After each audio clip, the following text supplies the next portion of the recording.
I know that it hurts. I know that I'm suffering. And what they tell me, they say, you should not be suffering. Well, you're suffering because of you.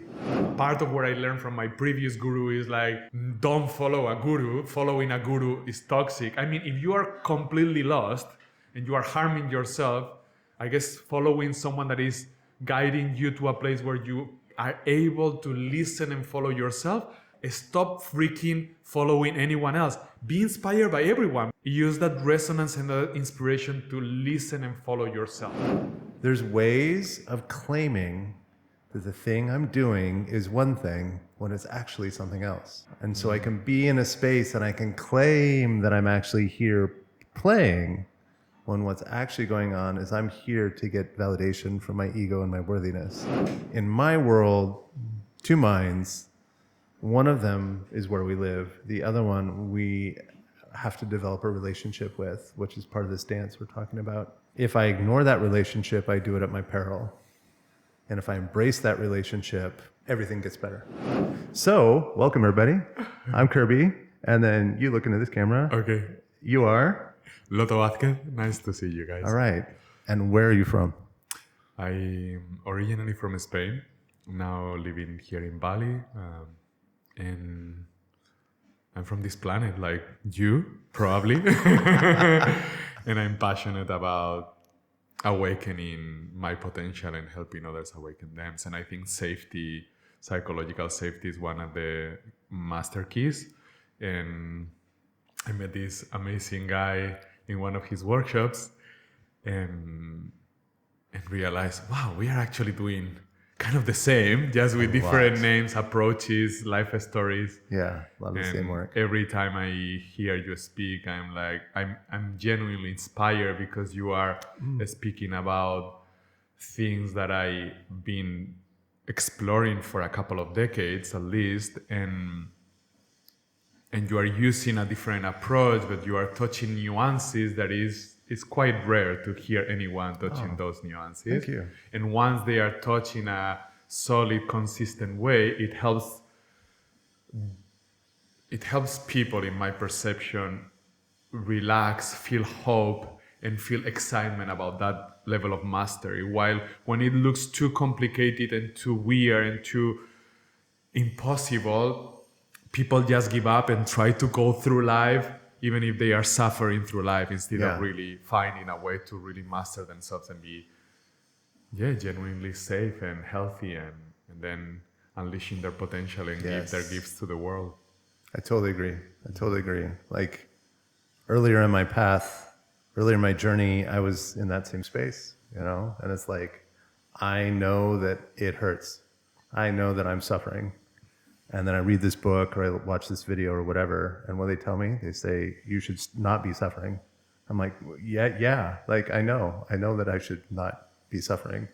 And then there'd be this thing that's just like, well, you're suffering because of you, like, because your mindset, or you're this, and I'm just, which of course just activates the shame cycle all over, right? Mm-hmm. And I guess, ironically, I still believe that. Like, I believe that it's just like, we have so much agency and mastery of ourselves, but if you don't give someone a clear stepping stones, then they're just going to spin in hopelessness. Mm. And so, I got really picky and I don't know what the word is, but just rigorous and picky and maybe brutal at times to just say, like, I do not accept what you're saying or what this is happening right here. Like, it's like the conceptually great, philosophically I agree, psychologically sound, but like, if you're going to come at it from that point of view and put accountability where it should be without offering some kind of guide, then you're just knocking people down. Mm-hmm. Mm-hmm. And so that was really, really important for me, is like every time I would like make some progress, I'm just like, what brought that to be? And I would study it internally, just meticulously, until I'm like, this is. And there was times that like progress would be made. I'm like, I have no idea, like what even was that? Like, and then I would have to go backwards, and I would spend hours, days, even going through the process of being like, what was the turning point that really allowed that to happen. And then I kind of had these different domains. Like, oh, there's this one over here that's about trauma, and there's this one over here that's about attachment theory. And then, but they weren't connected yet.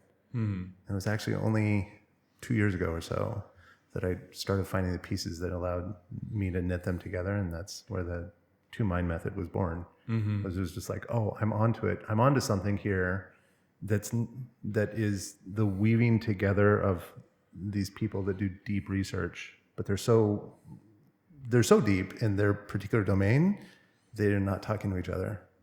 So like I'm less deep across multiple domains, and I'm weaving them together. And of course, one of my life goals here is to get some of those people that I follow and admire to like come here and talk to me, and then I can basically bring their expertise to, you know, shoot me down if needed, correct me if needed, or lift me up. Yeah. So cool, because one of the questions that I was gonna ask, I'm completely lost with the structure.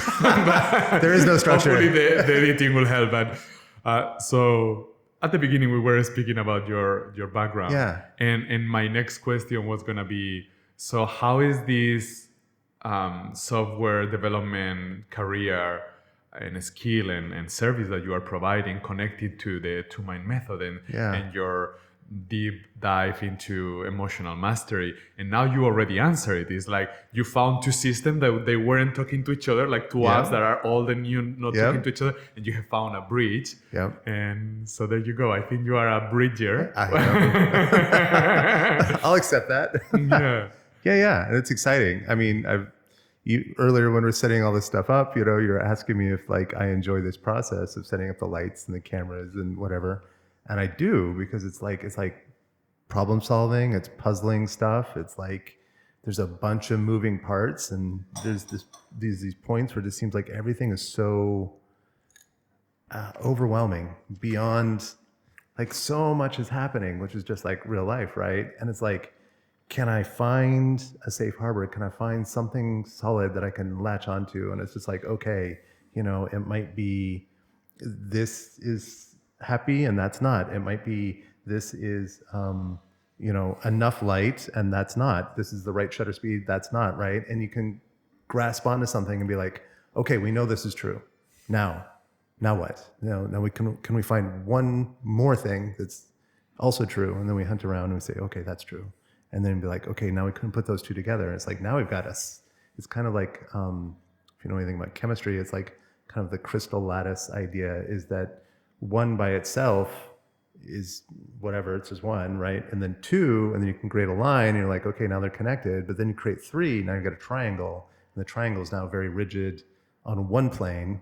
Then you do a fourth, now you've got a crystal, and now it's rigid on all planes, right? So you get, and if you can have a framework of ideas where you've got 1, 2, 3, and then 4, and they can all connect together in super solid ways, you now have something that's very resistant to, just say it's durable. I guess that's the word to use. Durable, yeah.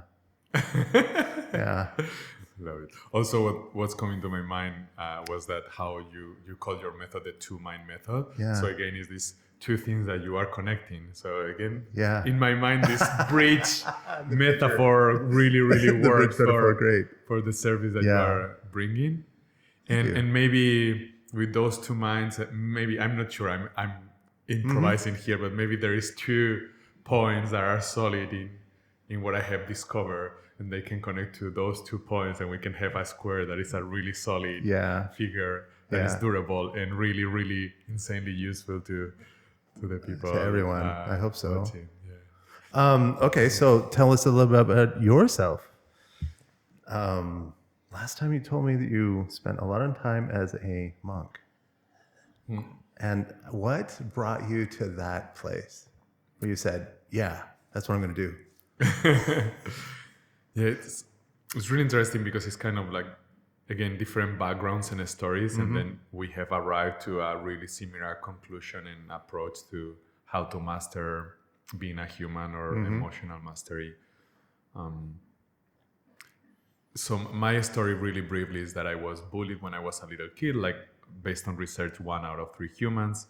And then when I was a teenager, also experiencing bullying, but also on top trying to fit, like almost every teenager. Yeah. And the more I tried to fit, the more I was disconnecting from myself, the more I was losing myself, eventually losing myself into taking drugs, even into selling drugs.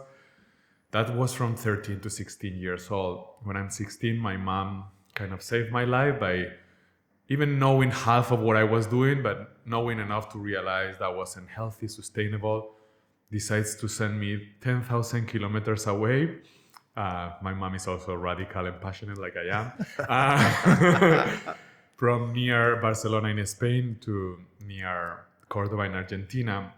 And there just for a couple of weeks, 4 weeks actually, I was living in an intentional community. So people like you and me and probably most of the people following us right now, where they were living with an intention to do the best for themselves, but also for everyone and everything around them.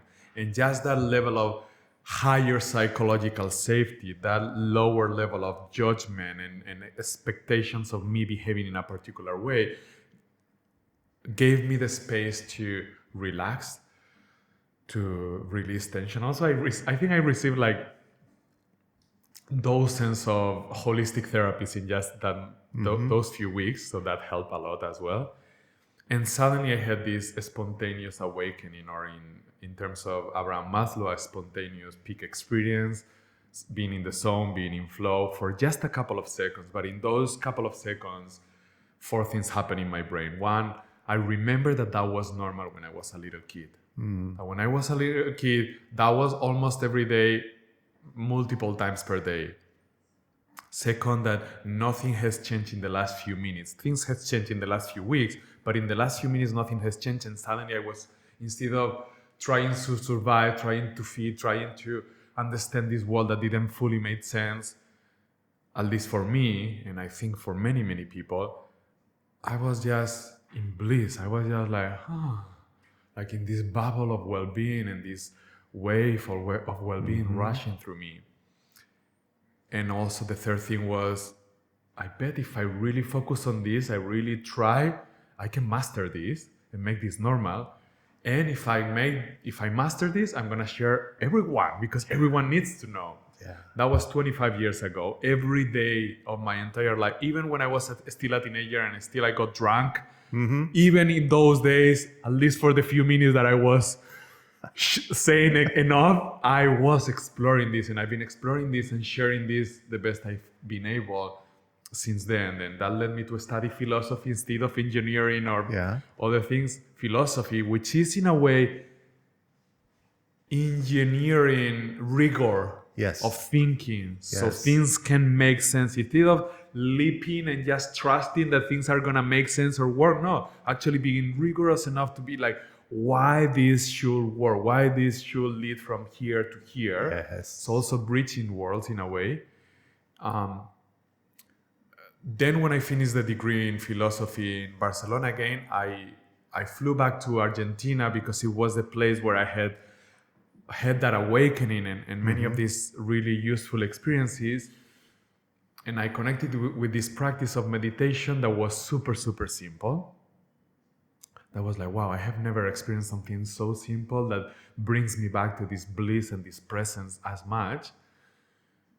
And so I got deeper into that. And at some point I was like, okay, what is the most radical thing that I can do to master this? And it was going into this 6-month meditation retreat. I'm like, okay, let's go. And suddenly I was a monk. And I stayed being a monk for over a decade. Oh, wow. And then eventually I quit that because I felt that's the next story. But that's why I became a monk, because I wanted to master this more than anything else in my entire life. Wow. Thank you. Thank you. There's so many there's so many angles to that to explore. It's like, let me think about that. So you're saying, so the goal there is this feeling of bliss. Is that right? The bliss is like this concept that is so useful that we are Yeah. either running away from pain or going yeah. towards pleasure. Okay, yeah, I yeah. was both. I was running away from suffering. Right. Probably it's true. That was even stronger than I want bliss. It's like, Oh, yeah. I don't fucking want to suffer. Yeah. And I don't know if I was so conceptually aware of I want to master suffering, but I was pretty clear in every level, intellectually, emotionally, physically. I don't fucking want to suffer. Right. And the positive side, when I was maybe more optimistic, yeah, I want to experience bliss. Right. Recently, I've been exploring stories of my life to be able to use my stories to bring more clarity and more epiphany to the people I talk to and upcoming speaking engagement that I'm going to have around. And I remember being in Ibiza. This is already before being a monk. I went to work in Ibiza. It was so much fun that I almost forgot that I was there to raise money to go a monk. I completely lost it. And I was in a club that there is in Ibiza called Namaste. And I was super high on MDMA. Of course. And I remember being like, fuck, I want to experience this for the rest of my life. Yes. I just want to find a way to reach this state without the MDMA because probably it's not sustainable to take this drug every day. Yeah. Yep. And so, yeah, transcending suffering. But even being a monk for a decade didn't let me there. And that's why I quit.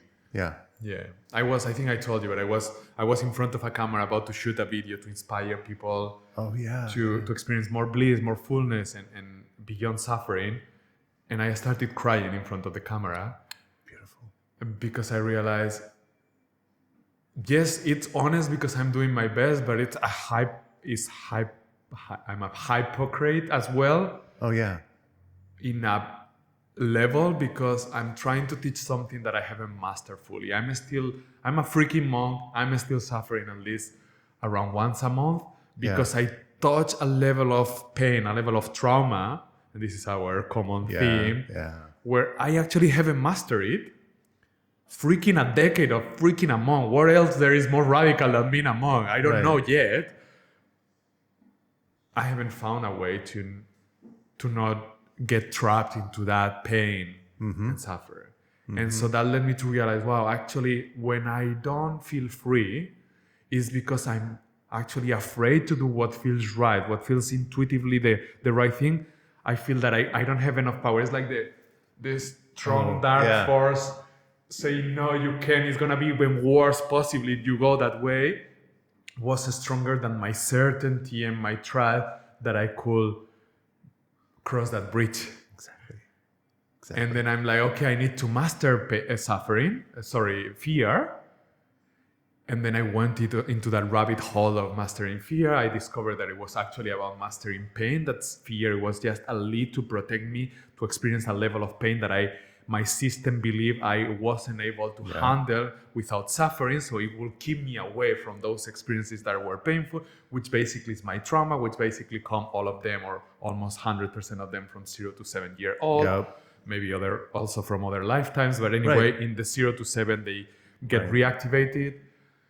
And that's what I've been doing since a few years ago. Oh, beautiful. And it's pretty recent, actually, to realize I don't need to suffer ever again. And I have the tools to share with other people that are hungry enough or determined enough to transcend suffering. Right.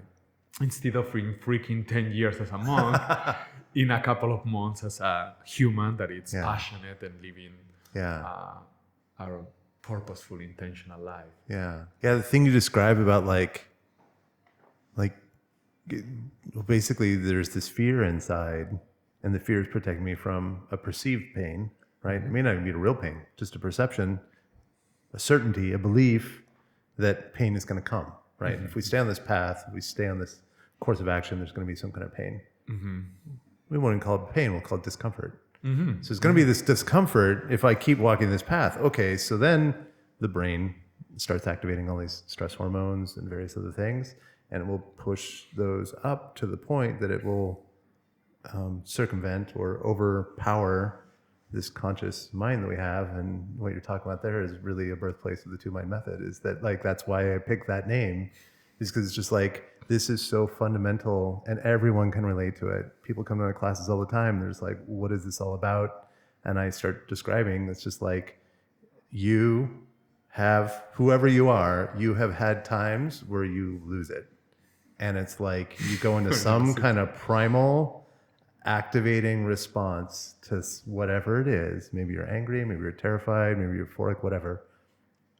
And then afterwards, it's like you wake up or you come out of it, and it's like you are intoxicated, or you are your brain is compromised in some way, and people can call it all sorts of different things. But for me, I'd been doing this long-term study on subconscious belief patterns and all that kind of stuff, and I'm like, well, this is just the subconscious doing its thing. Mm-hmm. One of my teachers would always say, it's like you cannot outwill the subconscious. Like, we build discipline and all this stuff with the anterior cingulate cortex, and that's great.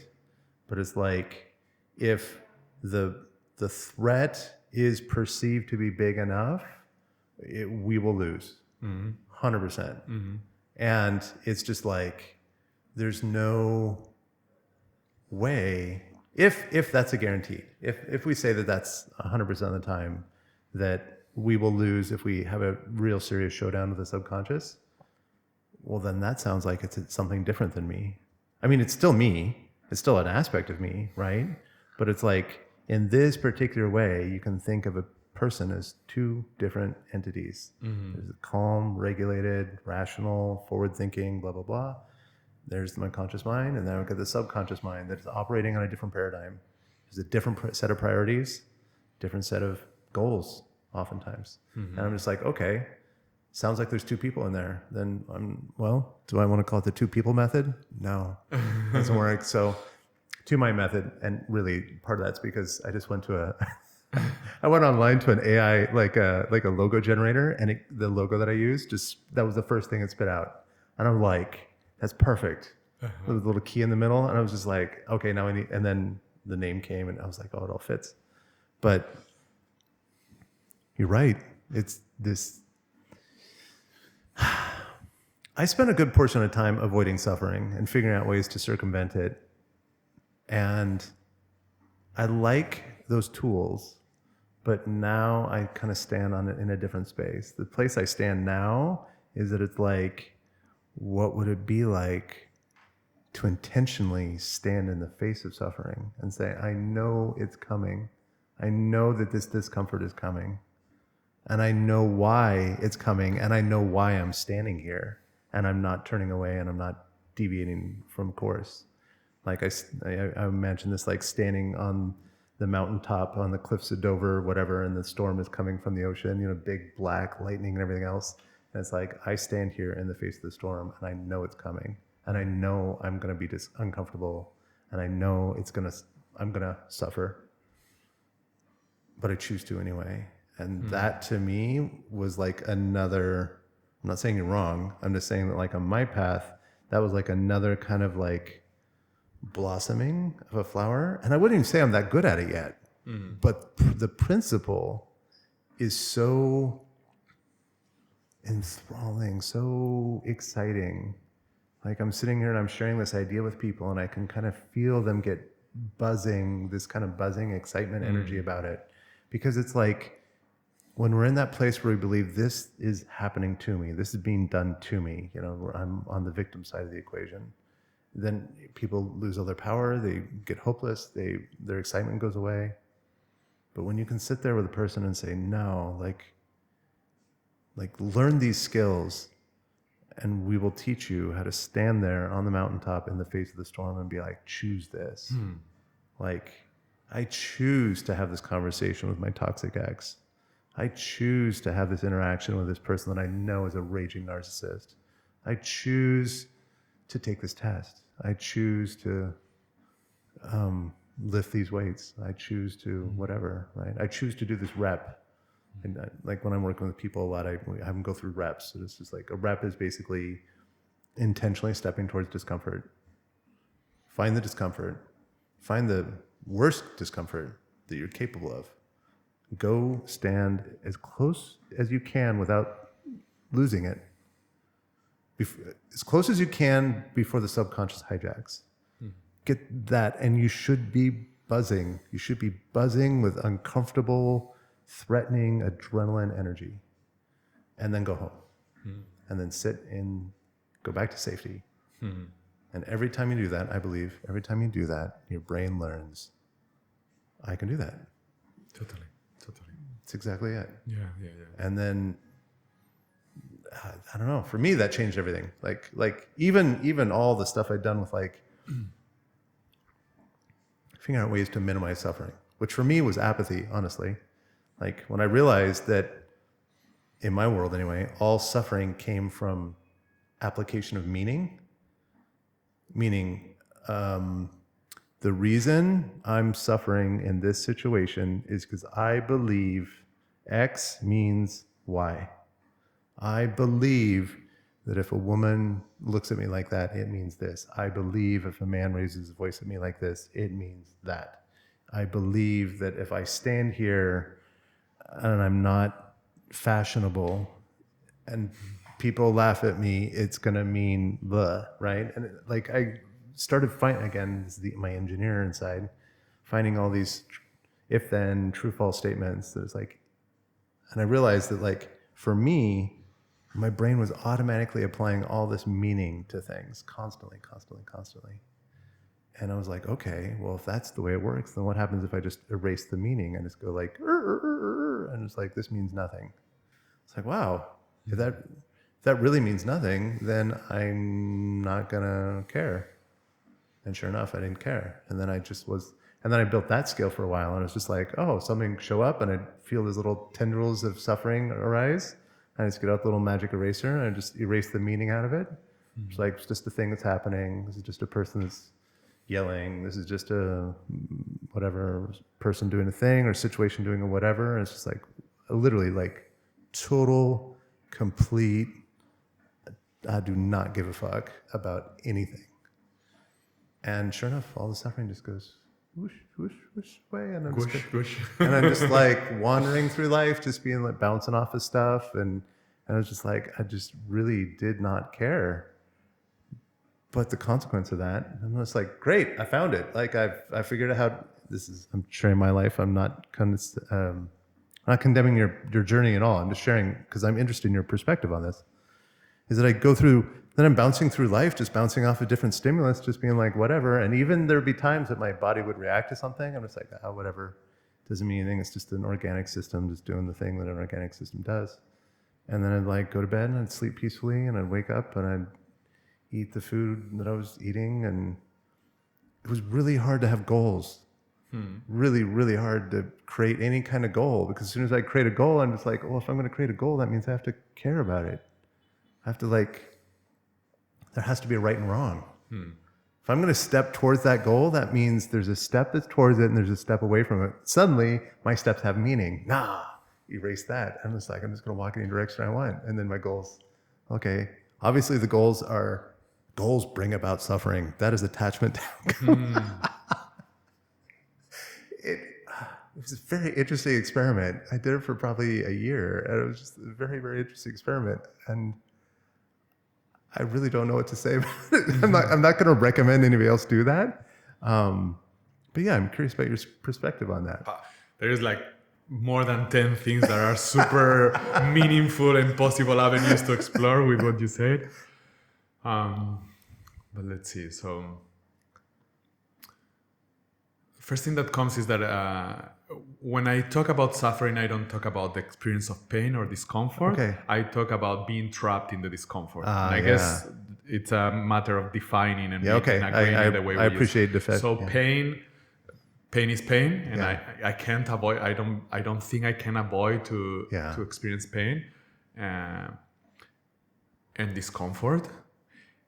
But if I get trapped because I tell myself a story that is judgmental about myself and the negativity of that in my life, then if I get trapped there, then it's like, that's what I call suffering. It's like, I want to get rid of the pain or the discomfort, and I can't, and the more I try to run away, the more pain I create. A metaphor that comes is from the Matrix. It's like Neo realizing he cannot speak and trying to speak and feeling trapped and trying to not be trapped. And then what I think we are doing when we are facing the fear, the pain, the suffering, but we are there, is like It's like Neo when he is like at the end of the movie and he's like, you know what? I'm not even gonna dodge the bullets. Yes. I'm gonna just look at them with curiosity. And those are the bullets of pain or discomfort or potential suffering. And it's like, you know what? I'm gonna be curious instead of buying to this story that is gonna kill me or damage me, or that I need to at least dodge them. Yeah. I'm gonna be curious and see if I can explore a different story about this. That's beautiful. And in that moment, we are free forever to a Yes. different degree. It's not Yes. that we are not gonna face the same challenge. Maybe we need to do more reps Yep. that are really similar. Yep. Maybe I need to dodge and then not dodge the bullets a few more times, but there is a part of me that fucking forever in this lifetime knows, oh my God, I can just watch the bullets Yes. and feel sexy because I don't even need to dodge them, you know? And I can share this with other people that are excited, that are Yeah. as excited and crazy as I am, maybe, or as Yeah. weird that we believe running away is not the way, and it's not cool, and it's not sexy, and we are done with that. I'm totally going to start using sexy more in my teaching. That's a word I do not use enough. Yeah. Thank you. You're right. It's totally true. It's totally true. Running away from a situation is smart, healthy, whatever, blah, blah, blah, safe. It's not sexy. And actually, it's not safe because when we run away, it's safe for the ego. It's safe for survival. Yes. But it's not safe for healthy. Yes. It's surviving, but it's not healthy. Why? Because it's when I run away from my pain and my fear that I create reactivity. I create pain for others. I create not being reliable. I create not showing up and playing Minecraft instead of fucking delivering when I agree to my boss that I will deliver, or to my client, or to my team, or to my partner, or to my mother, or to myself. You know, I said I'm gonna work out and I'm running away from it, and I'm eating chocolate or just watching more Netflix or watching more Instagram or watching more Tinder or whatever it is, instead of showing up for myself. So it is a mechanism to survive, but it's not healthy, it's deteriorating. Yes. While facing, it's regenerating. It forces my system to plug into more power and into more ability to discover more of my potential limitlessly. Yes. 100%. 100% agree. I have something to say about the Yes. apathy or the not having goals, because actually I remember I was a monk. I was a really passionate, I'm passionate. I haven't worked on being passionate in this lifetime. I have some tips and hacks, but it's one of these gifts that I have. Like someone has a gift for drawing or for whatever, writing. And it's sexy.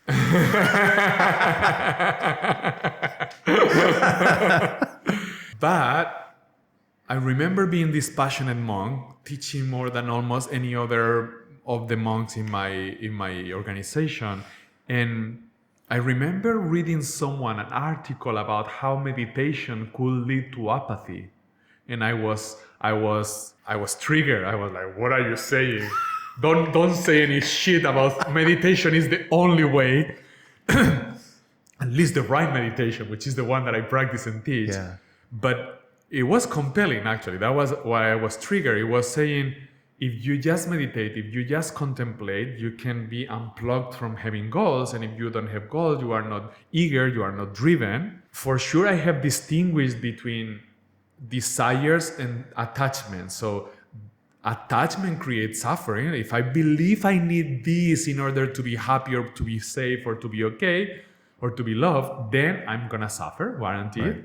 But if I have desire, and the desire is only a strong pull towards something, that's not making me suffering. It's just making me have an experience. And actually, in my book, Happiness is Easy, which I have here the Spanish version. Oh, okay. But also, we are just finishing the English version, and we are gonna give it in the next talk that I'm giving in a couple of weeks. Lovely. So I use the baby as a metaphor. Why? Because the baby is the original human being, still not full with all these crazy things that we learn from adults.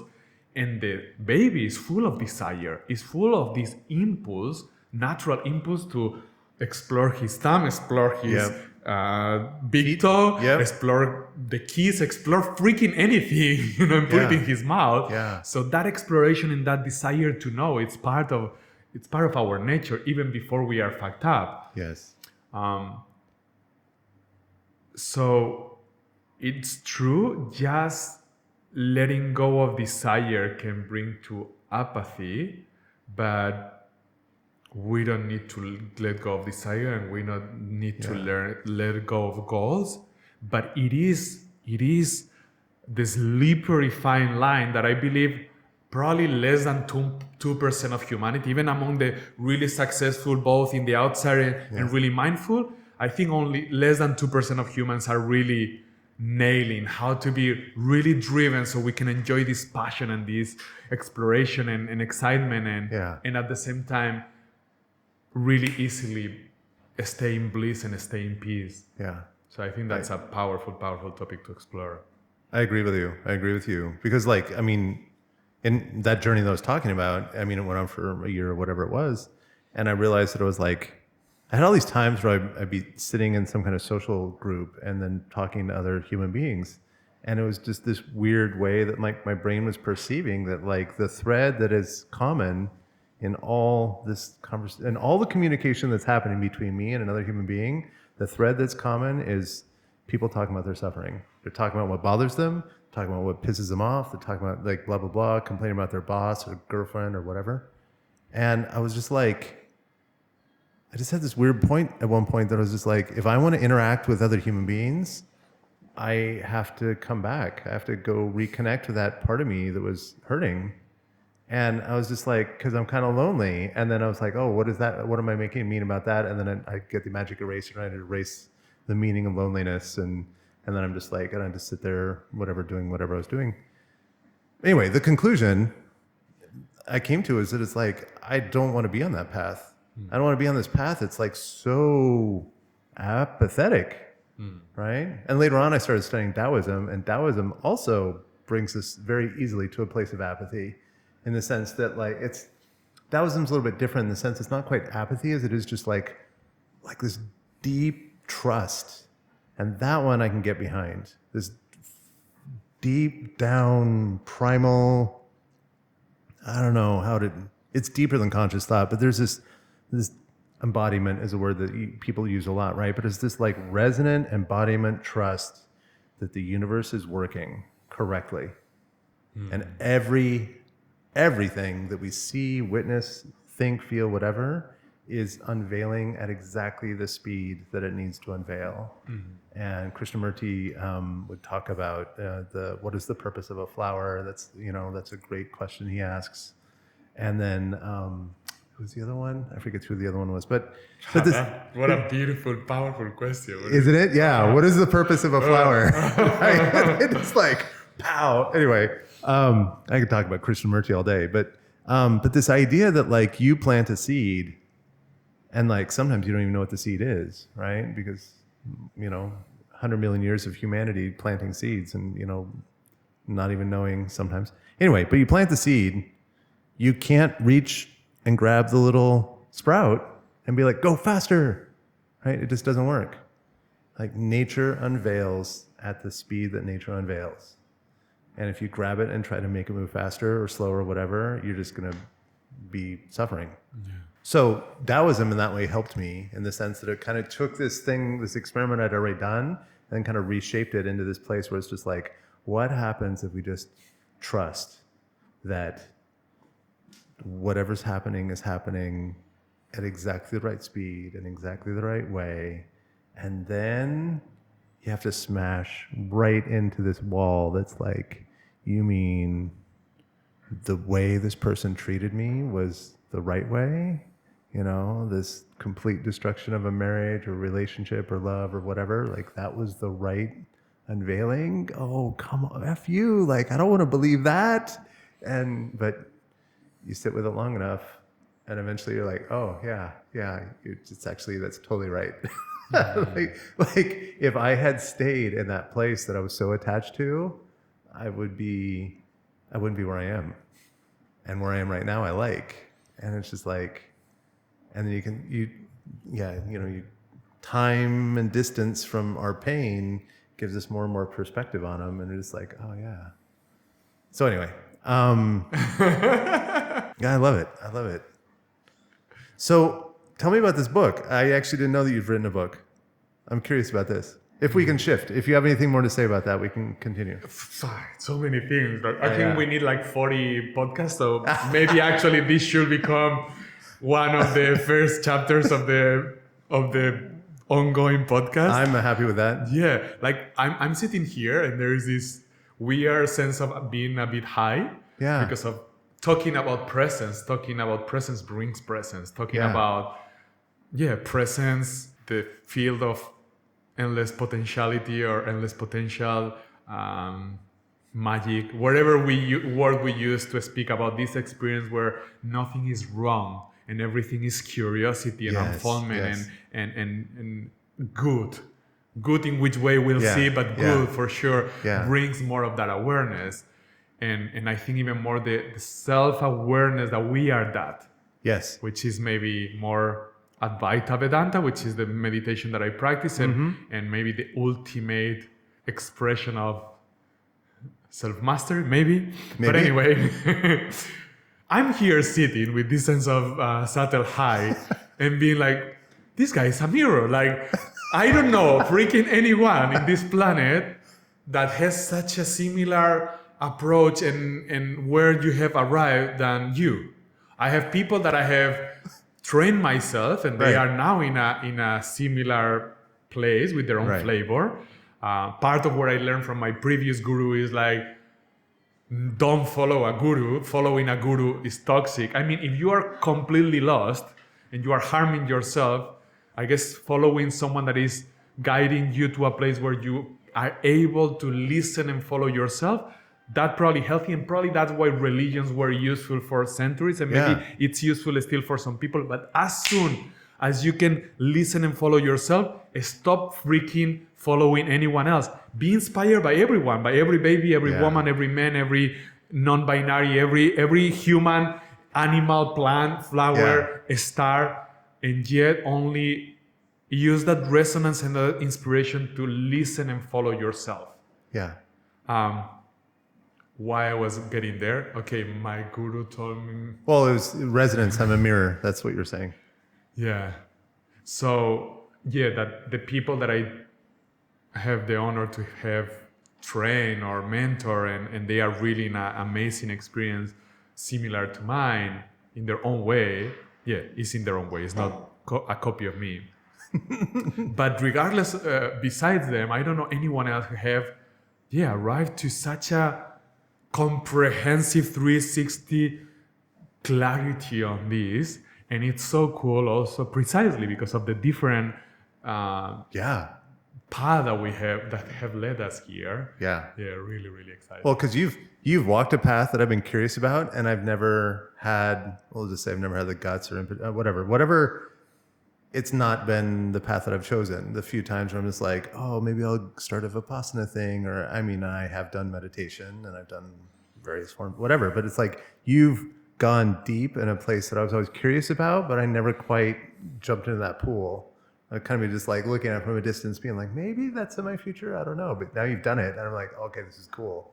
I can like ask all these questions. Yeah, and another parallelism is like, instead of engineering, I've done philosophy, which is in a way, it is engineering. Actually, it is being rigorous on following a process and being loyal to the previous information that you have, instead of just being like, oh, this is uncomfortable, I'm just gonna pretend this is not happening and arrive to a conclusion just because it's more comfortable. But it's from Atlantis, man. Haven't you heard? Sorry. Okay, we will need to go deeper into that. So what I do is, for my projects, is to hire engineers, but the more I work with them, the more passionate I get. I don't know if in this lifetime I will get passionate enough to program myself, but the more appreciative I become of how they do have the passion and the patience to find the process that works instead of creating bugs and creating more friction for the user. And in our own way, we have done a process that is seamless enough for anyone else who wants to walk it, be able to walk it instead of, in my case, 25 years. In your case, seems like shorter, but anyway, years anyway. Yeah. So people can walk this process in a few months Yeah. and arrive to the same place just with less pain. Yeah. It's like I've probably been. I mean, you say 25 years. I've been on my path for 25 years. Obviously, I've been on like heavy, very, very difficult chapters, but it's like I didn't think that there was going to be something on the other side where I'd be teaching or guiding. In fact, that idea was it was what made me laugh. I mean, I've always loved teaching, but I thought it'd be like dancing or programming or whatever, right? I didn't think I'd be teaching anything like this. And then the idea that like, I hear myself talking about childhood development and I'm just like, well, that's super strange because I never thought that would be my future. But it is where we're at, right? And it's not just that this is where we're at. It's that because this is truly a passion. Like it is a rise in a passion unlike few or any that I've ever experienced in my life. And I'm just like, oh yeah, this is what I'm going to do until I end. And do it with joy and happiness and all the challenges and struggles and whatever else, like, because I believe in it that much. And I do have desires, right? But yet the prior training has trained me to get to the point where it's just like, I do desire this, but okay, it doesn't happen now. Okay. Like it will, something will, right? Something's definitely going to happen. And maybe it's going to shoot me up very fast. Maybe it's going to be like a pausing point. But to just be like, anyway, it's a nice change because I'll tell you, I spent a lot of years reading these books and watching these videos and following these teachers or whatever. And they're talking about like, you're a man, you need to have purpose. And I'm like, well, yeah, purpose in bringing home a paycheck or having a couple of hobbies or whatever, right? But it wasn't that purpose that makes you get out of bed when you're sick. And then it happened, and I'm just like, oh, this is what they've been talking about. I'm like, hooray. And I totally see that in you too, that like you have that same kind of passion, purpose, the twinkle in your eye that is just like, you've got this vision of a grand, beautiful goal. And you're just like, all this stuff here in front of me is just the stuff in front of me. I'm walking that way, right? And then you meet people that are kind of aligned and you're just like, oh, wow. Like, together we're strong and separately I'm not as strong, right? That's amazing. Man, we have so many chapters to like. I think just from this, I can remember things that have been coming to my mind. I have like for 50 chapters or something like this, Yeah. Yeah. Thank you for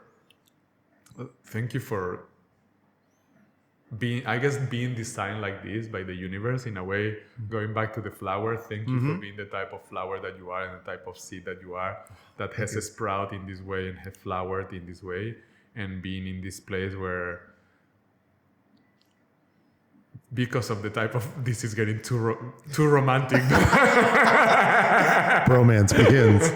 I have these things once in a while with a few men that I have met. I'm heterosexual, but with some men that I have met in my life, I'm like, if you were a woman and my type of woman, I will get so over you. Like I will be like, I want everything.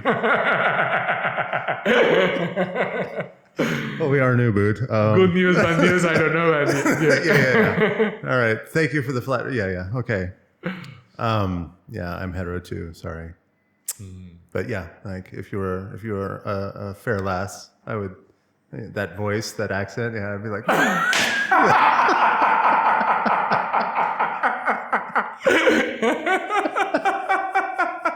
other topics. Oh, okay. Yes. So I see that book there. That's what was it like to write a book? At what point? That says 3rd edition, man. This is the 3rd edition. Yeah. Right now we are in the 4th, at least. This English version is going to be the 4th. When did it start? I have a story in my mind, but I'm gonna take a moment to see what's the most relevant story Okay. to this moment in this podcast. Okay. I think it's the original one, and then I'll tailor maybe to now. But basically, so the first few years of being a monk, they were absolutely aligned. Why? Because it wasn't only about being a monk and being in a path that was serving me to transcend suffering and experience true freedom and bliss, which was my deepest desire. But it was also giving me something that I didn't realize. And I think it's common to every guru out there. And it's part of why the teaching of most gurus don't work. And this is a critique to Eckhart Tolle and to all the contemplative gurus, actually, the ones that can lead to apathy, all the most Eastern gurus. Sorry, guys, but it's my opinion. And I'm gonna explain why. So all these gurus, let's say Eckhart Tolle, for example, that is really famous also in the East, but let's say also maybe Osho and Krishnamurti and I'm sure there is some that are alive, and Nisargadatta Maharaj, and they speak about the power of now presence as the only thing, and in a way it's true, it's the only thing that exists, but they don't speak about how important it is that they are sitting right there like we are right now. How our lives will be unsustainable in a way, like you were saying, if we weren't allowing our passion to burst and to be in service to humanity, which is in a way an expression of ourselves. When we are not connected to our purpose, we are fucked. Why?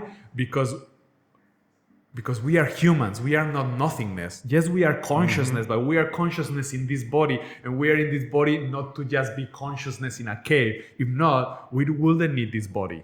So denying this human nature where we are here to explore, the baby is born fucking exploring. Yes. It's not something that we learn. We are born in this endless exploration. Consciousness is exploration. And in this world, consciousness is exploring by interacting with itself. That's kind of the purpose of creation, I will say, is God, nothingness, creates a lot of things, potentially infinite things, to explore itself and discover its infinite potential in infinite different ways. Okay, so I was saying, I was a monk, and it was working for the first 5 years or so. It stopped working, and that's why eventually I needed to give up, because at some point, this platform that was serving me so much to discover myself and to discover my purpose, sharing, which I discovered when I was 16. The fourth part that I was is, if I discover the way, I'm going to share it with as many people as possible. And at some point, this organization was kind of like, we don't want you to share it as much. We don't want you to be as free in sharing it. Like somehow the collective blind spot of this organization, in my perspective, obviously, I can be wrong, but that was my honest perspective, was limited, and I didn't fit anymore, or my true authentic passion wasn't fitting anymore. And part of that process was teaching so many, let's say a few thousand people how to experience more fullness, some people in a class and some people in a process of years, led me to reflect on why some of my students were rising like dragons or skyrockets and changing their lives so wholesomely, and some were having a great experience in the course, but then not so much happening. For sure it was about practice, but I went deeper into why, so I could share it with my students and I could kind of help them get as much out of it as possible. Right. And I started to share what I noticed that I was doing and that my most successful students were doing that others weren't doing, and even myself I wasn't doing when my experience wasn't as great. And I started to bring these 3 steps and then 4 steps, and eventually is the 5 step, which is like the subtitles is this. So the whole title is Happiness is Easy. Imagine a life where you can stop seeking and dedicate yourself to finally finding. Discover why it is possible and learn the 5 steps to experience happiness and actualization in every area of your life. And And so that's the origin. I wanted to share how to make this self-mastery really work. Yeah. So the birthplace of the book was back in the days when you're still meditating, teaching as a monk, etc. And did you reach completion in publishing at that time period? Yeah, really cool story about this. So such a big distance, right, between having a dream and actually getting it done. Yeah. And the amazing thing is, okay, for me, one of my super key epiphanies is that, so as a monk, I was chasing enlightenment. And I guess many people that are going to be watching this in one way or another with some words or others, self-mastery, emotional mastery, enlightenment, happiness, success, we are chasing something. And when we are chasing, we are in the rat race. Yeah. It's not the money rat race, it's deeper and it's endless. My discovery of the only way to get out of the rat race is to fall in love with the rat race. Okay. Once but only when I follow in love with the path itself, now I have arrived. The path, the rat maybe, but the race and the dance is gonna continue forever. But I'm not anymore chasing anything that is not here right now. Right. So I'm enjoying the chasing, Right. but I don't need to arrive anywhere to enjoy and to feel at home, to feel that I have arrived, that the path is the goal itself. And I completely forgot what I was gonna say. So it's perfect that we are two, so you can say something useful. It has right. Oh, the question I asked was. Oh yeah, I was still teaching. The direction I'm kind of going with this is like, okay, so you got the seed of this idea that begins forming, and you're teaching, and then you start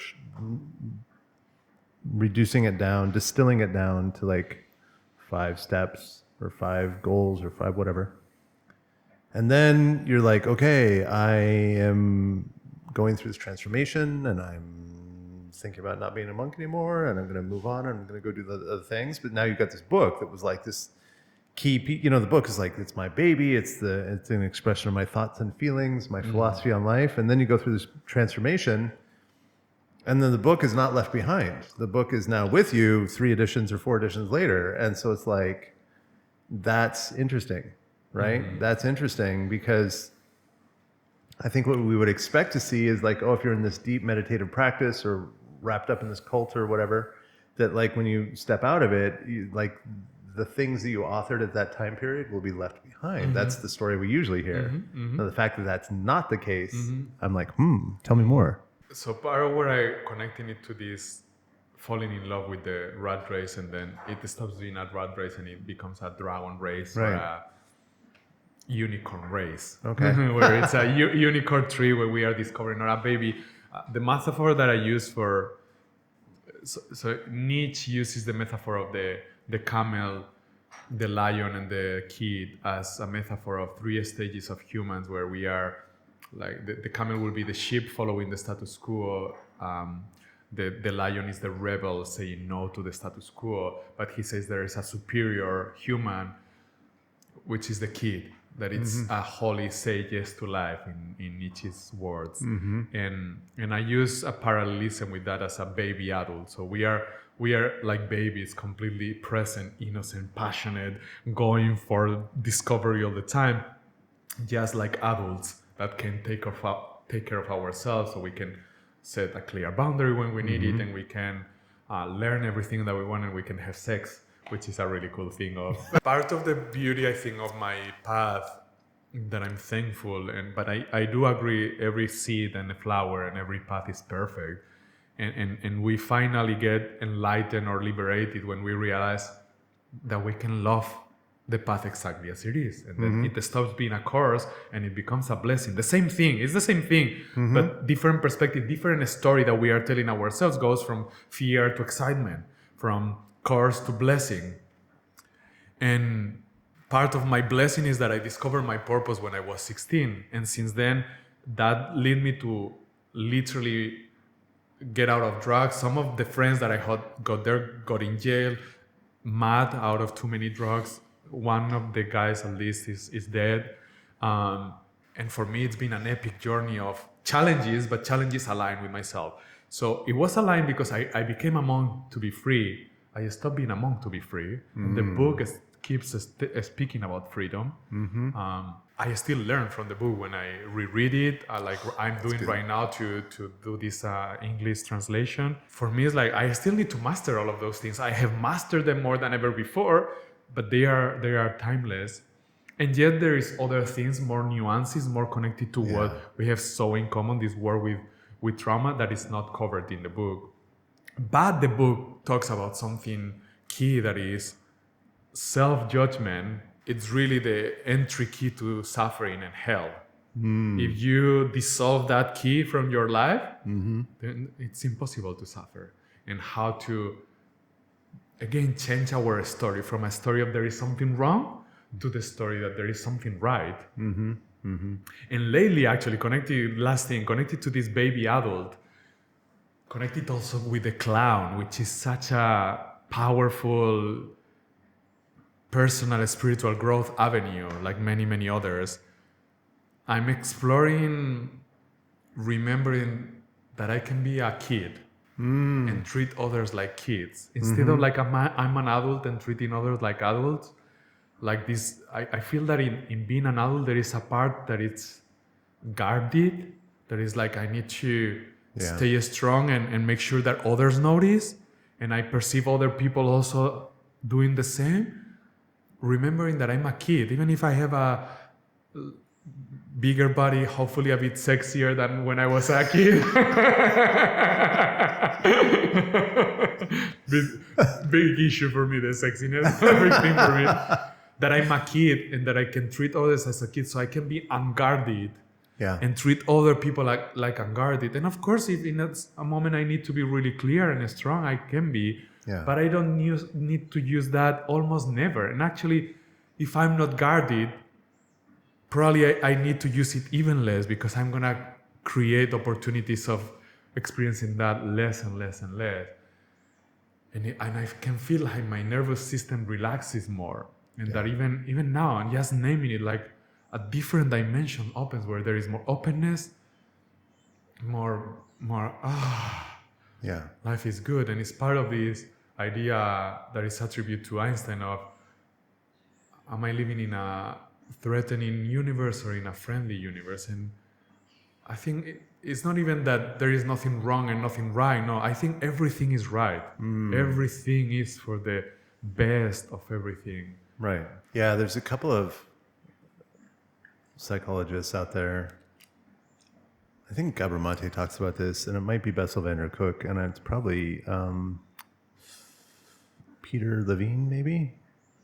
I think they all have this idea that like trauma and play are kind of like opposites, like opposite ends of the spectrum, and that like the more you have trauma, the less accessible play is, because you're going to spend more and more time and energy guarding yourself against future discomfort, negative threat, and that and then people that are fully in the play space are connecting with something that is the opposite of trauma. And I like that idea, except here we are in Ubud, and there's these themes and these events of people that appear to be highly traumatized, and they're being like, no, I'm playing, I'm going to go play and play and play. And then, there's just, I'm it's a nuanced thing. I don't want to be judgmental, but it's like,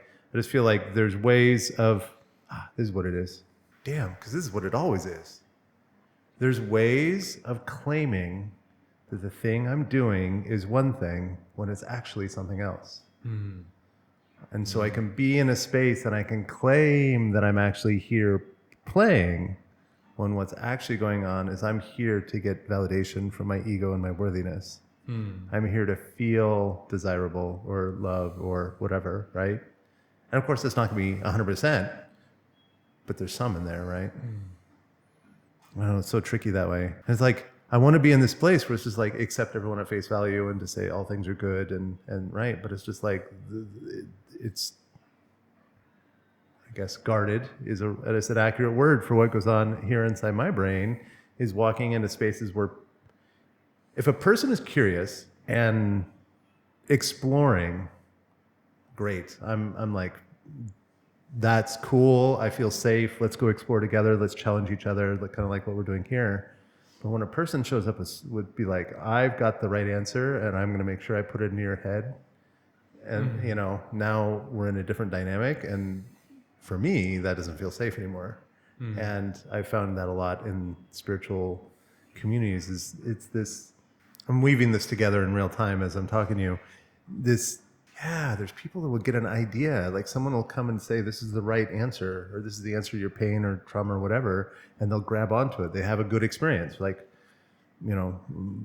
drugs are notorious for this. You give a person one peak experience, they say, ayahuasca is the answer to everything, right? And then they'll grab onto it, and now they carry it around and say, this is my shield, this is my identity, this is the answer to everything. And when that happens, they lose that sense of play. They're not playing with life anymore. They're not playing with experiences. They're siloing into this black and white thought space. I hope that makes sense. I mean, like I said, I'm puzzling it together in real time as I'm going through this, is that there's a space where a person can be very spiritual, very, so I could say awakened or conscious or whatever the word is you want to use. But let's look at the way they play with uncertainty, because that's what play is. Play is, I don't know what's going to happen. Play is, we're on the playground, we're 4 or 5 years old, and here's sawdust or gravel or rocks or whatever. It's like, I'm going to throw this rock at you. It's just like, and then like, I thought that. yeah, me too. It's like, and then the rock comes back and you throw it harder than me. And it's like, oh, well, that's what happens. right. And it's just like, and let's just imagine that we're Luke Skywalker or whatever, right? And we play around with our little imaginary tales, and then we put pieces together and say, how does this work? And what's the dynamic there? And play necessitates a sense of uncertainty, a sense of curiosity, a sense of adventure, which I guess is the same thing. But if you show up with certainty, I'm jumping around a bit, but I actually get this from people giving me feedback on my lectures and my shorts and my videos and all that other kind of stuff. And they're just like, you use a lot of language that is, what's the word they use for it? Well, basically, I use a lot of language like, in my opinion, or it seems to be, or whatever, right? I don't use absolutist language. And I do that very specifically on purpose. But if there's, of course, these people out there trying to market the guru, and they say, no, you need to, it degrades your message or it makes you seem uncertain. And I'm just like, that's because I am uncertain, right? It's like, I have found these things to be true and I'm offering them on the table. And if this seems tasty for you, I will feed you all day long and come lap it up. But I'm not saying I'm right. I'm not saying this is the way. I'm saying consider these things. I found these to be true. I think this is right, whatever, right? And I try to keep that humility, like there needs to be humility woven. Because if you can keep in this place of humility, hopefully you can keep that access of curiosity about, like, I think about it sometimes, I'm just like, what happens if one of my idols, these people that I love and follow, were to like come to Bali and sit down and have a podcast with me, and they just tear my ideas apart. I would just be like, oh, yeah, it's so uncomfortable, pride driven mostly, and then the idea of like trying to turn this into a business that can actually help the world, and then have that. But I'm like, but think about how much I learn. Think about, like, I literally have an expert that I look up to, and they're sitting here picking me apart. I'm just like, oh, but there's so much there I could learn, right? And if I have access to the source, and we can go back and forth on it, and we can meticulously kind of go through all the ways that I'm off the mark or whatever, and then I'm just like, okay, I'm happy with that. I'm happy with my internal emotional and psychological state and idea to this idea being torn down by a mentor or idol. And I'm like, okay, that's good. Because for a long time, I was not that. I was a place where it's like if someone I looked up to showed up and tore me down, I'd go hide under in a cave for years, I feel you. right? Yeah, it was I'd reinstall all the video games. Yeah. Many things again that I Yeah. can tap Yeah. into, but the last thing I remember how insanely difficult was for me to receive feedback. It was precisely because at that time I was attached to be liked. Maybe it's Yeah. nothing spectacularly epiphanic here, Yeah. but the more I've embraced the idea of okay, I'm never gonna take the feedback of anyone. Yeah. I'll explain that. I'm always gonna listen, but I then always listen to myself, be transformed by that feedback potentially, and then always follow myself. Yes. And then I'm safe.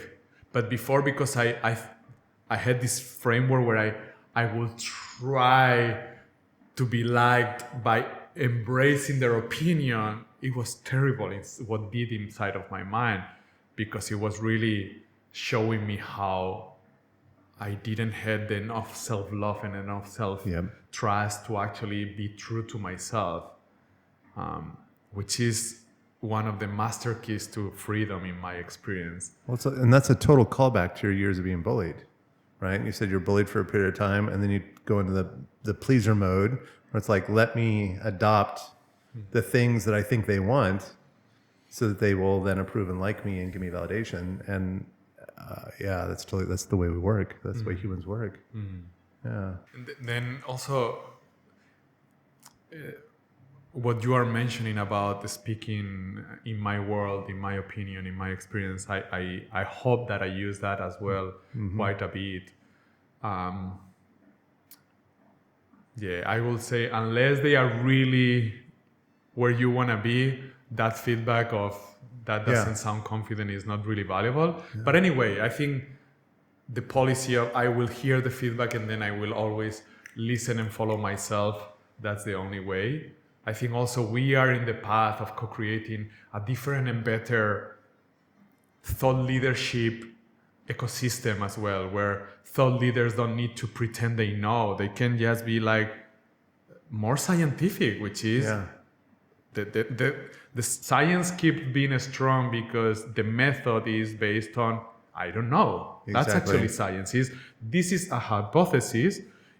It hasn't been disproven. Has not been it's disproven never yet. proven. Science is never proven. Yes. But people who are not, and I've done that, and I potentially can do it again, that don't have enough comfort with discomfort, they need to hold on to ideas. And then is when religion and dogma is created, because it's too uncomfortable to accept that we don't know. We only know that it's working, and Newton works here on Earth, and then if you want to include the whole universe, then you need Einstein. Yeah. I'm not a super scientific, so I may not use it super accurately, but the principle stands. Oh, it's like totally. The scientific method is, this is a hypothesis, and it's working. It's helping us to understand reality. Right. We create a theory, and then we test the theory. And it's just like, how do you test the theory? You don't test the theory with the things that will totally align with it. Well, actually, you do. You, at the early stages, you're like, well, okay, here's the theory, and if it's what we think it is, let's take some things that were kind of agreeable to it and smash them together and be like, does it come out the way we think? Yes. Okay, great.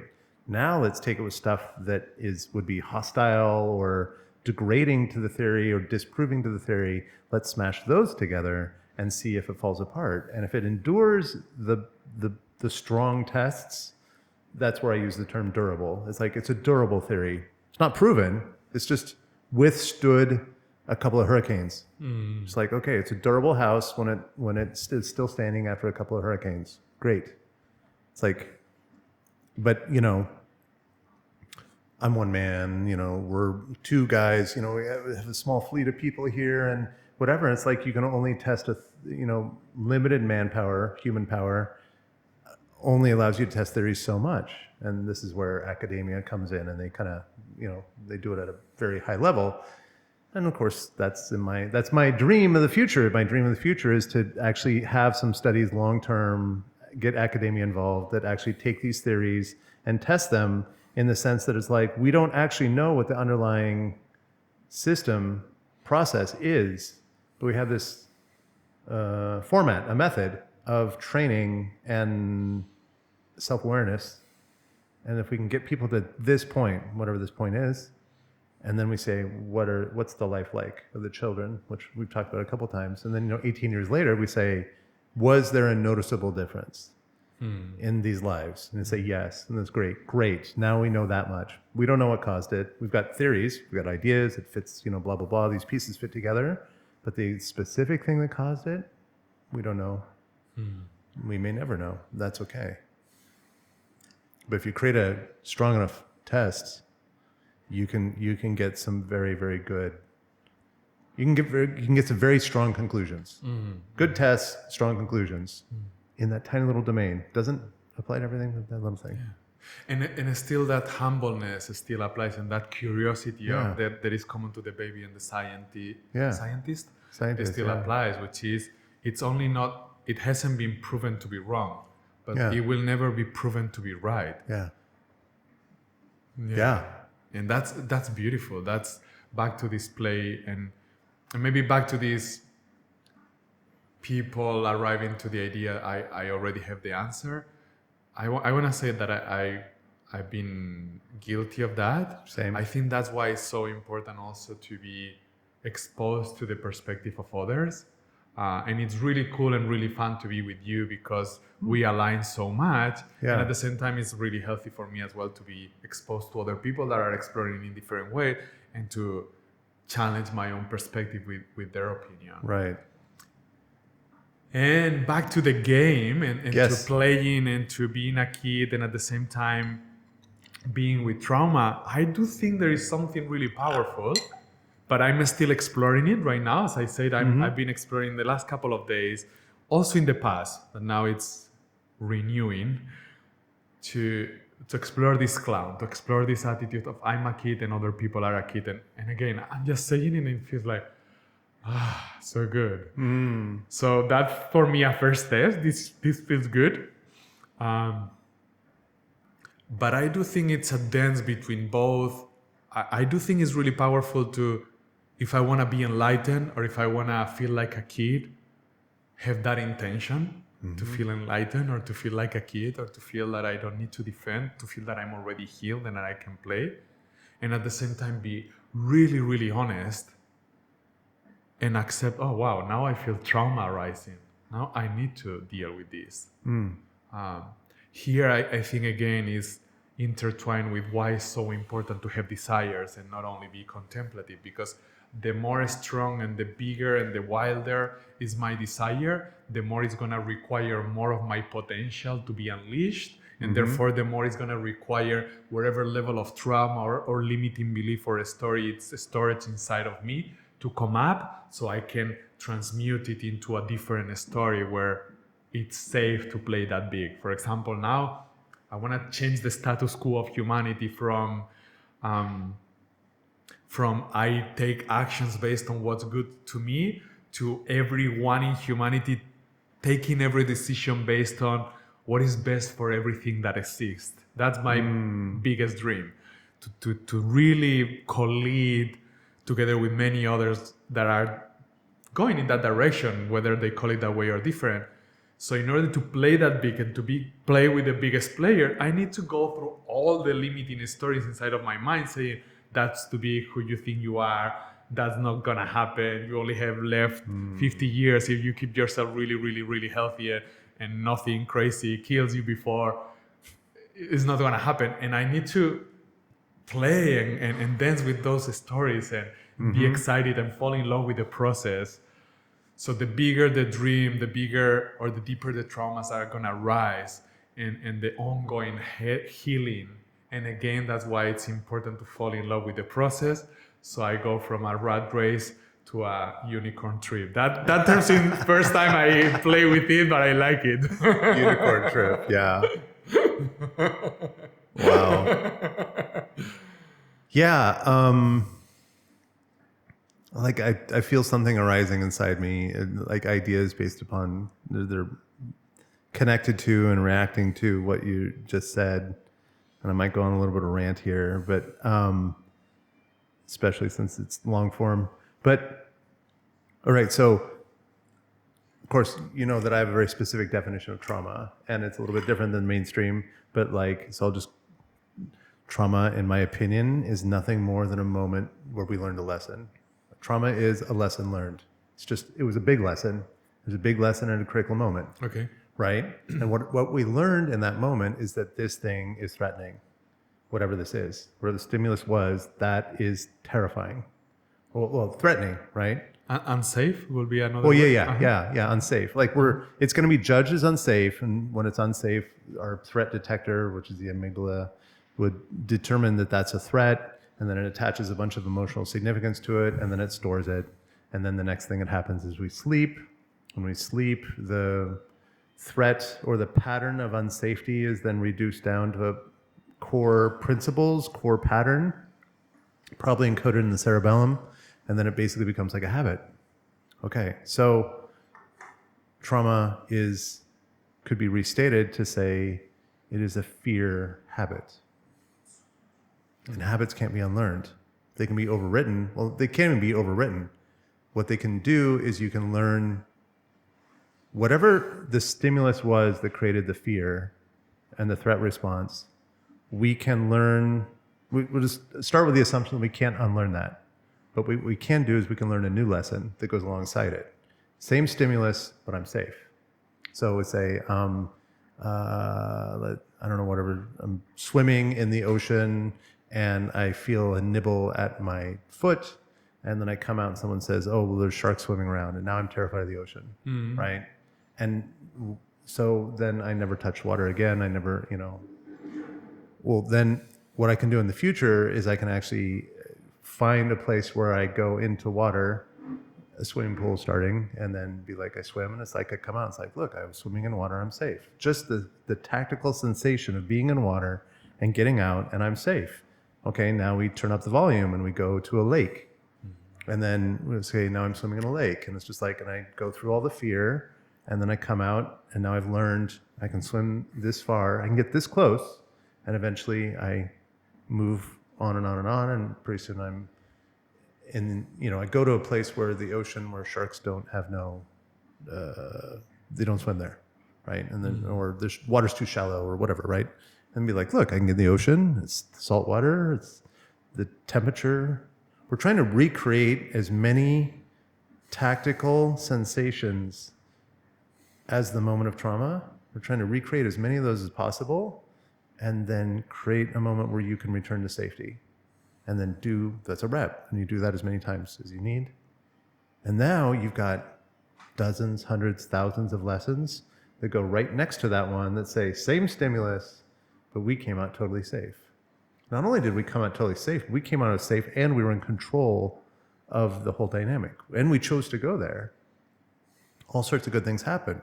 So now this lesson that we learned that was terrifying was huge. Each time we learn a new lesson, the significance of it, instead of being one of one, so it's 100%, it's now one of two, so now it's 50%. And then you go one of 100, it's now 1%. You go down, down, down. Pretty soon, eventually, the brain says, well, I've got all these lessons related to swimming in the ocean. One of them was terrifying. We've got all these other ones that are like, chill, no problem. I don't need to activate a threat response. Unless there's something else new that connects me to the original one, right? Well, of course this fits in with play, because play is like, no, don't be curious. No. Don't be curious. Don't go out fooling around with the edge cases and figuring out what happens when you throw rocks or you go deep sea diving or whatever. None of that, because we already know the answer. Because we have this one big lesson. We already have the answer, which is this one big lesson that that's terrifying, that's unsafe, that will lead to discomfort or harm. So trauma kills play. Play does not necessarily heal trauma, I don't think. Yeah, it does. Yeah, it does, actually. If we think of play as this idea that like I'm going to intentionally step into a place of uncertainty and then witness and then return to safety, then yes, play would be the answer to trauma in that way. And so that's trauma, that's play. And so now we have this situation where you were just talking about, remind me, what were you just saying? We're like there's these That the more the bigger my desire, Oh, the yeah. deeper the traumas that are gonna come up. right. Yeah. And Right. So if your trauma is big, or I mean, your desire is big, then you have this trauma that arises, and you just say, that's it, I can't do that, right? That's unsafe, right? That's the lesson that my brain has learned. And then people say, oh, I need to heal my trauma. And it's like, okay, yes. But if we think of it as like, it's not really anything but a habituated threat response, what's healing? Is healing, I mean, then we need to look at explore all that stuff, right? And I am fairly opinionated about that. But sure, if we find it beneficial, great, right? But if we look at it through the lens of this is a habituated fear response, then we have to create the test and we say, is the fear in response to that stimulus less?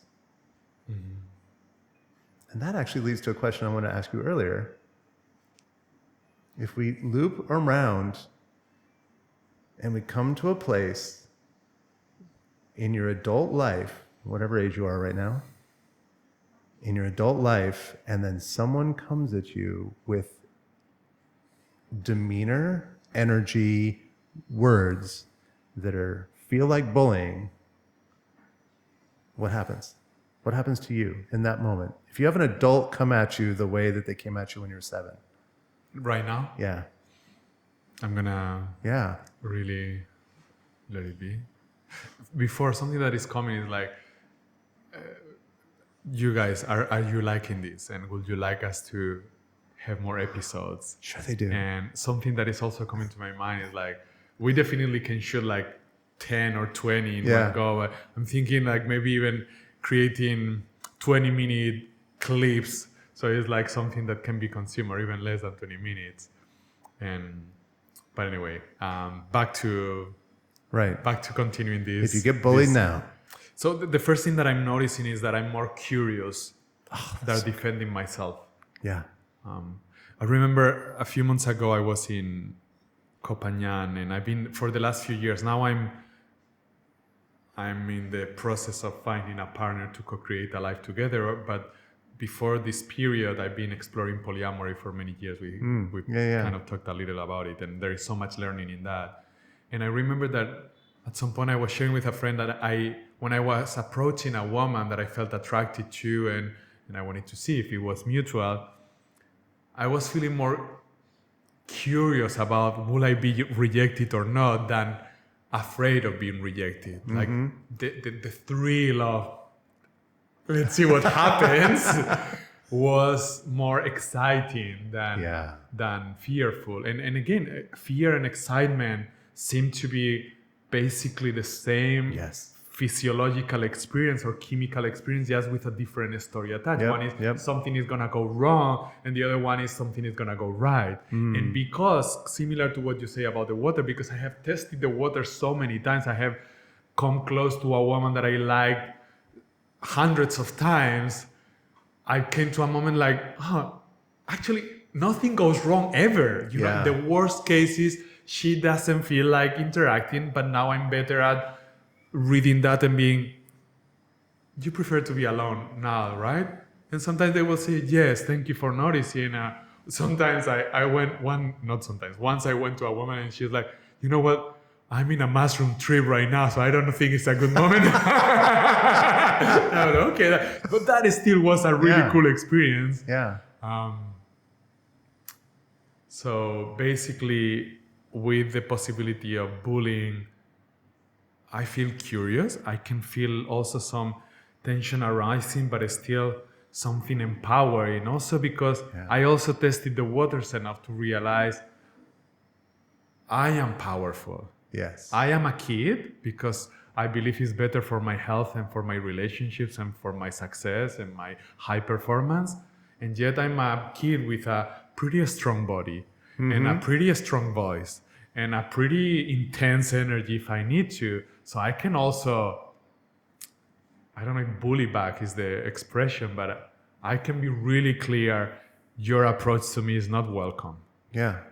And also, even before that, I'm really good at reading, which is also part of being a grown-up kid. I'm really good at reading, so it's quite weird that I put myself in a situation where someone is so disbalanced or dysregulated that they are gonna come in a aggressive, non-mindful way. Yeah. Yeah. Cool. Cool. Thank you for embracing that challenge so fully. Yeah. Because I mean, I don't know if I said it this time, but I've said it before when we we're talking, that it's like one of the fundamental aspects of my approach to all this is that I don't know who the fuck I am. Like, and most of us don't. And it's like, so I create test cases, I create challenges for myself. And I'm like, okay, luckily the visualization process is super easy and clean, but it's like, so I create this visualization where I'm going to be in this place where it's like, here they come, and with all their aggressive energy, and they're wearing their plaid shirts and what the hell? Forget what the hell the rednecks wore where I grew up. But anyway, but I can picture the field, I can picture the guys, I can picture what they're wearing, I can picture their hair, all that kind of stuff, right? And I can put myself in. It's like, oh, here they come, and it's one of those moments again, and I'm just like, what do I do? And it's weird because like if I shift down into smaller me, I can get closer and closer to that place of powerlessness. And I'm just like, oh yeah, that doesn't feel good. But I'm just like, oh, but if I take more of my wisdom now and I kind of infuse that into just a slightly bigger version of me in that same situation, I'm just like, I don't have to care. Like I can walk away, right? And luckily I was not only a couple times was in a place where I was physically restrained. But most of the time it was just words, it was just threats, it's just, a little bit of pushing around, whatever. And I was like, I don't have to let this touch me. And it'd be like, this is where the apathy thing is actually, like, it's now a tool that sits in my little toolbox. I'm just like, oh, I remember that. Just be like, I don't care. And it's just like, walk.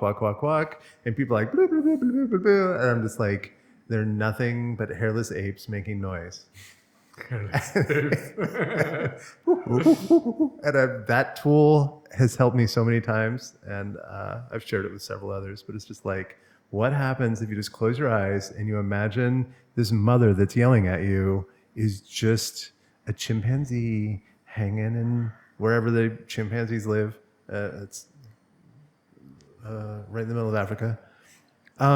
And they're just like, just pounding their chest and shaking their arms around and everything else. And it's just nothing but if you go to the zoo and you see a chimpanzee that's like shouting at you like that, you're just like, oh, how cute, like, or whatever, right? At least far enough away, it's not going to tear my face off, so I'm safe.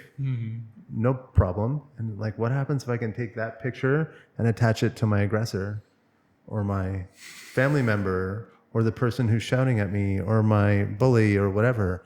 And it's just like, wow, I just don't care. It's like, and I walk away, and there's no emotional movement.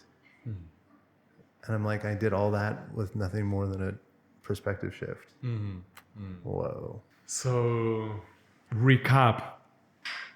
We all can master psychological safety, and once we master psychological safety or dealing with our traumas in a way that we can be in love with the dance instead of running away from it, we can go from rat race to unicorn trip. Yeah.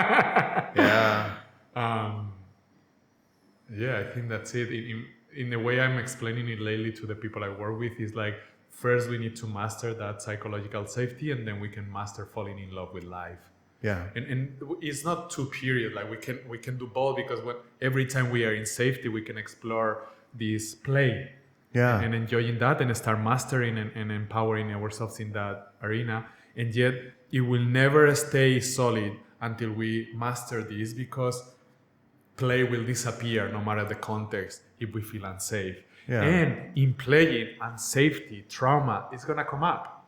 Yes. So it is super important that we assume that we need to do this work. And whoever doesn't embrace the idea that, okay, in this lifetime, if I'm serious about being happy, masterful, raising happy, healthy kids, being healthy for society instead of being toxic for my surroundings and society, I need to assume the challenge and the part of life, human life, of healing my trauma or falling in love with the dance of holding a space for myself and feeling safe while memories of unsafety arise.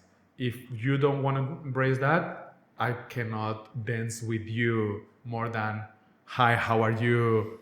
I honor you. But Yeah. in my world, this is part, if it's my client, for sure, but even if it's my business partner, they need to play with this, because I know this is going to come up. Yes. It's going to come up with an investment. It's going to come up with success. It's going to come up with losing money. It's going to come up. So this needs to be part of what we agree that we are going to embrace as part of the game, part of the adventure. Yeah. Yeah. I totally agree. It's having spent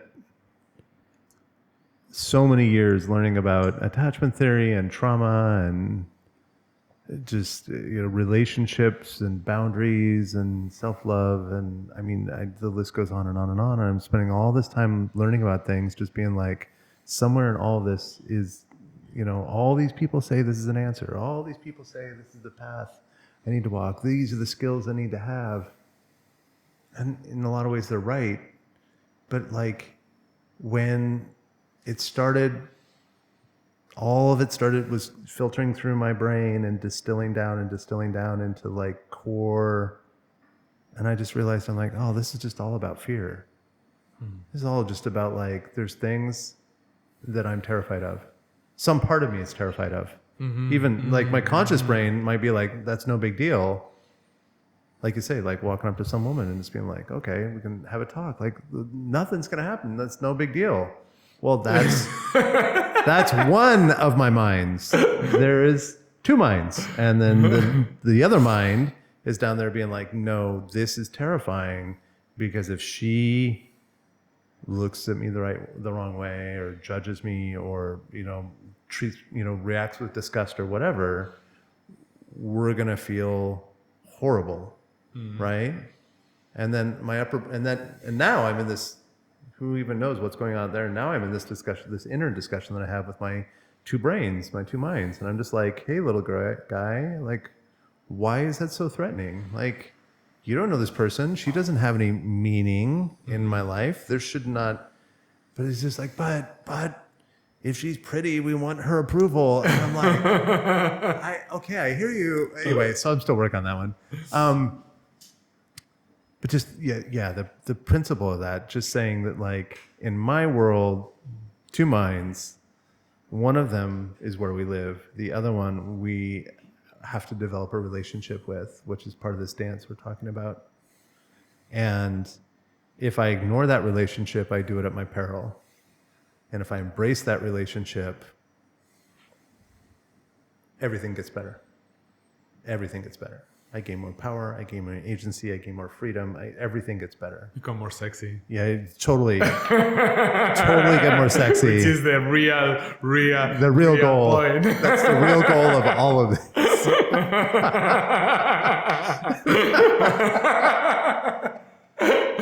I was thinking the podcast could be enlightenment in the modern world, but it could be like get enlightened or more sexy, wherever you prefer. No. All the titles now are all about being provocative, and so it's going to be suffering is sexy. Find out why. No, okay. So, how can people reach you if they want to reach you? I guess we can put something underneath. Yeah. But basically, a lot of Vázquez in any of the social media. Also, lotovazquez.com is one Here, of my hold up the sites. book so that the camera can see how to spell your name. Okay. The Yeah, name there is you go. Loto Vazquez. Yeah. The book is in English is gonna be the same, just translated literally. Yeah. Happiness is easy, and you can find it already. You shoot me a message and you say you come from this podcast. Well, The first 10 have the book for free. Yeah. oh, first 10. Oh, wow. You're giving stuff away. I get it. That's cool. Thank you. I'm Kirby, twomindmethod.com. This is my glorious friend Loto. Thank you, sir. This is our first try. I hope we do it again. This is there's so many pathways to talk about, and it's not all siloed. Like it's we can be on the enlightenment spiritual path thing. We can go down the trauma thing. Yeah, I mean, we've got so many different pathways because, like you say, we've walked a lot of pathways that lead us to where we're here, and there's so much alignment. It's beautiful. And I'd love to start talking about the goals for poverty, for fighting poverty. That's also near and dear to my heart, right? So we'll talk about children. Anyway, thank you. Thank you, sir. Thank you. Okay. Thank you very much. Okay, Thank you. bye-bye.